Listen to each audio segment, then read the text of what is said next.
நான் இப்பொழுது நின்று கேட்டால் நின்று கொண்டிருக்கின்ற இடம் எதென்று சொன்னால் நயினாதியினுடைய தென்கிழக்கு மூலையில் தான் நான் இப்போ நின்று கொண்டிருக்கிறேன்.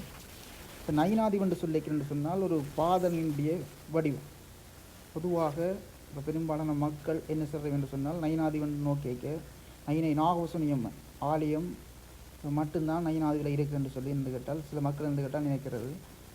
அப்படி இல்லை. நயினாதியில் என்று கேட்டால் பல்வேறுபட்ட தெய்வங்களுடைய ஆலயங்கள் விசாலமாக அமையப்பட்டிருக்கிறது.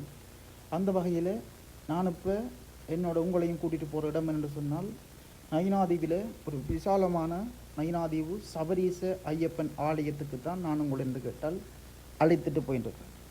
அந்த வகையில் இந்த ஆலயத்தினுடைய என்று கேட்டால் அமைவிடம் இரண்டு பக்கம் என்று கேட்டால் ஒரு விசாலமான கடல் நீரினால் என்று கேட்டால் சூழப்பட்டிருக்கிறது. மற்ற இருபுறம் என்று கேட்டால் மரங்களினால் சூழப்பட்டுள்ள ஒரு இயற்கை அரணுக்குள்ளதான் இந்த நயினாதீவு சபரீசன் ஐயப்பன் என்று கேட்டால் அமர்ந்து அருள்பாலித்து கொண்டிருக்கின்றார்.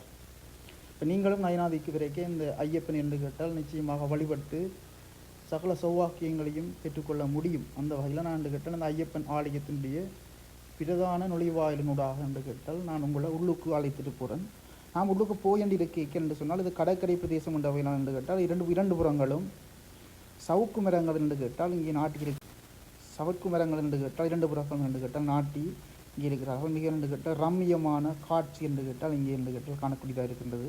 இப்போ நடந்துள்ள கோவைக்கு இரண்டாவது என்று கேட்டால் நுழைவாயில் அப்படியே நேர போய்க்கு என்று கேட்டால் பிரதான மூலஸ்தானம் என்று கேட்டால் அங்கே என்று கேட்டால் கண் எதிரே தென்படுதல் நீங்களும் என்று கேட்டால் காணக்கூடியதாக இருக்கின்றது.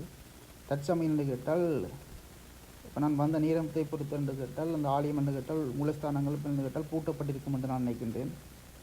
நான் என்று கேட்டால் இந்த வெளியிலே இருந்து வெளிப்புற தோற்றத்தை நான் என்று கேட்டால் உங்களுக்கு காட்ட முனைகின்றேன். அந்த வகையில் நான் இப்பொழுது என்று கேட்டால் பிரதான மூலஸ்தான காட்டடத்தை நோக்கித்தான் அப்படி நடந்து கொண்டிருக்கின்றேன். பார்ப்போம். இதற்கு பக்கத்தில் என்று கேட்டால் ஐயப்பனுடைய சிறு சிறு என்று கேட்டால் கட்டடங்கள் என்று கேட்டால் இங்கிருந்து அமையப்பட்டிருக்கின்றது. அப்படி நடந்து கொண்டு இருக்க பாருங்கள். இதில் என்று கேட்டால் ஐயப்பனுடைய என்று கேட்டால் பிரதான மூலஸ்தானத்தை தான் நான் இப்பொழுது காட்டினான். பக்கத்தில் என்று கேட்டால் ஐயப்பனுடைய என்று கேட்டால் சிறு சிறு ஆலயங்கள் என்று கேட்டால் இங்கே அந்நியதாக அமையப்பட்டிருக்கின்றது. இங்கால ஐயப்பனுடைய என்று கேட்டால் அந்த சபரிமலை படிக்கட்டுகள் போன்ற அந்த அமைப்பில் இருந்து கேட்டால் நடுவே என்று கேட்டால் ஐயப்பன் என்று கேட்டால் அழகாக இங்கே அமையப்பெற்று அருள்பாலித்து கொண்டிருக்கின்றார். இதே மாதிரி ஒன்று அமைப்பானது இந்த ஐயப்பன் ஆலயத்தினுடைய பின்புறம் என்று கேட்டால் மிக விசாலமாக அமையப்பட்டிருக்கின்றது. அந்த காட்சியை நான் உங்களுக்கு என்று கேட்டால் காட்டுவேன். அந்த வகையில் என்று கேட்டால் தற்பொழுது காட்டப்பட்டிருக்க கட்டணம் என்று சொன்ன என்று கேட்டால் ஐயப்பனுடைய கலை அரங்கம் என்று கேட்டால் ஐயப்பனுடைய அந்த விசேட தினங்களில் இந்த கட்டடத்தில் என்று கேட்டால் அன்னதானங்கள் வழங்கப்படுவது வளமை. அப்படியே நாங்கள் பார்க்க இங்கால போயின்னு கேட்க ஐயப்பனுடைய என்று கேட்டால் சபரிமலை படிக்கட்டு போன்ற அந்த பிரமாண்டமான கட்டடமைப்பானது இங்கே என்று கேட்டால் காட்சியளிக்கின்றது. அந்த மையத்தில் என்று கேட்டால் ஐயப்பன் விசாலமாக அமர்ந்து என்று கேட்டால் அல்வாளித்து கொண்டிருக்கிறார். பாருங்கள் எவ்வளவு பிரமாண்டமான கட்டமைப்பு இங்கே கட்டியிருக்கிறார்கள். பாருங்கள் ஐயப்பனுடைய அருள் இந்த வையகமெங்கும் பெற வேண்டும்.